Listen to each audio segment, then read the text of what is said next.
नमस्कार बच्चों। चलिए शुरू करते हैं आज की कहानी।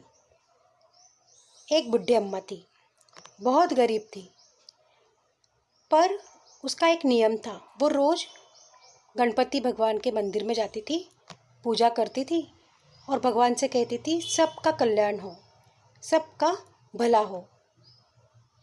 तो बहुत सालों से भगवान भी देख रहे थे कि ये एक भक्तन कितनी अच्छी है, ये सबका भला हो, सबका कल्याण हो, ऐसा ही कहती है। तो क्यों ना सबसे पहले इसी का कल्याण कर लिया जाए। तो एक दिन क्या हुआ, जब वो रात में सो रही थी तो भगवान उसके सपने में आए और उसे कहा, बुढ़ी अम्मा, कल तुम किसी बच्चे को खाना खिलाना तो तुम्हारा कल्याण होगा।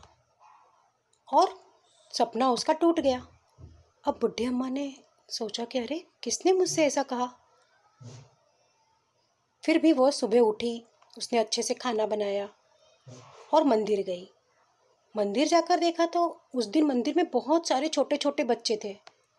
तो उसने कहा, अरे इतने सारे बच्चे भी मिल गए मुझे तो खाना खिलाने के लिए। फिर उसने एक बच्चे को उसमें से बुलाया और कहा कि बेटा, क्या आप मेरे घर चलोगे, मैं आपको कुछ प्रसाद खिलाऊंगी। तो उसने कहा, हाँ हाँ दादी अम्मा, मुझे तो भूख भूख भी लगी है, मैं आपके साथ आपके घर चल रहा हूँ। और एक बच्चा उसमें से उनके साथ में चल पड़ा। अब वो बच्चे को घर पर लेकर आई, बच्चे को आसन पर बिठाया और उसको उसके सामने खीर पूड़ी जो भी उसने बनाया था खाना, वो थाली परोसी।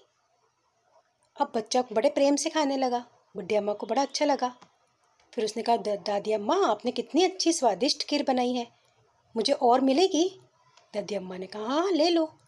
उसने उसकी और परोसी। फिर थोड़ी देर से उसने कहा कि दादी अम्मा, मुझे और चाहिए, मुझे तो बहुत भूख लगी है। दादी अम्मा ने कहा कि कोई बात नहीं, तुम मेरी वाली भी खीर ले लो। अपनी भी खीर दे दी उसको। फिर उसने कहा कि दादी अम्मा, मुझे तो और चाहिए, कितनी अच्छी खीर बनाई है आपने।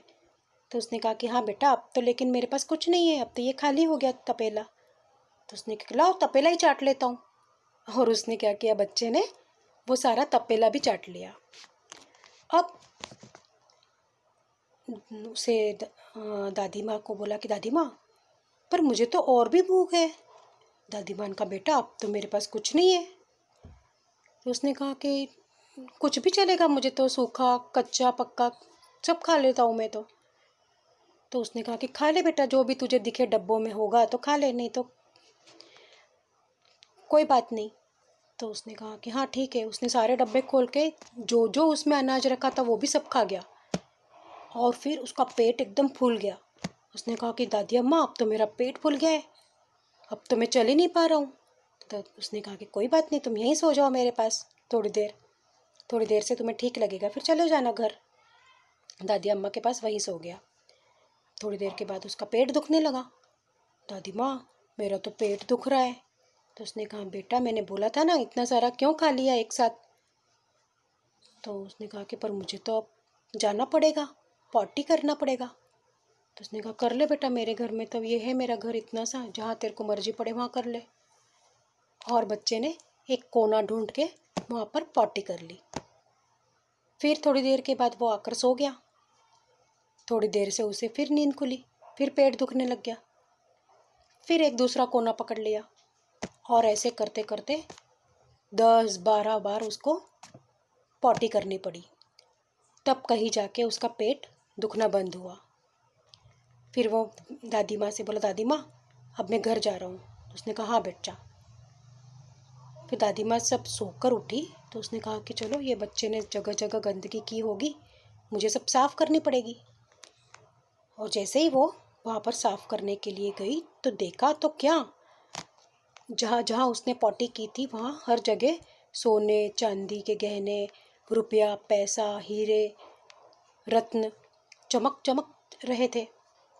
तो बुढ़ी मम्मी ने कहा, अरे बाप रे, ये तो बच्चा था कि कौन था, साक्षात भगवान मेरे घर आए थे खाना खाने के लिए और मैं पहचान ही नहीं पाई। और उसने भगवान से तुरंत मंदिर में जाकर माफ़ी मांगी कि भगवान, ये आपने क्या किया, मुझे आपने इतना पैसा दिया, इतना धनवान बनाया, मैं तो बहुत सुखी थी।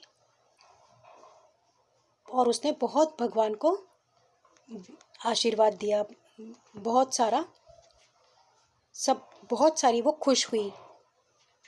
फिर उसने सारे पैसे इकट्ठे करके अपने लिए एक अच्छा घर बनाया। और रोज़ वो क्या करती थी, फिर गणपति का मंदिर जाती थी और सारे बच्चों को वहाँ पर खीर पूड़ी का प्रसाद रोज़ खिलाने लगी। और सारे गांव वाले भी बुढ़ी अम्मा को देखकर बहुत खुश हुए कि अरे देखो, गणपति भगवान इस पर कैसे प्रसन्न हुए हैं। और तब से सारे गांव के जो लोग थे वो भी भगवान गणेश जी की अच्छे से पूजा अर्चना करने लगे और कहने लगे कि हमें भी बुढ़ी अम्मा जैसा हमारा भी कल्याण करो, हमें भी सुखी करो। हे गणपति बप्पा, जैसे बुढ़ी अम्मा को सुखी किया वैसे सबको सुखी करो। गणपति बप्पा मोरिया।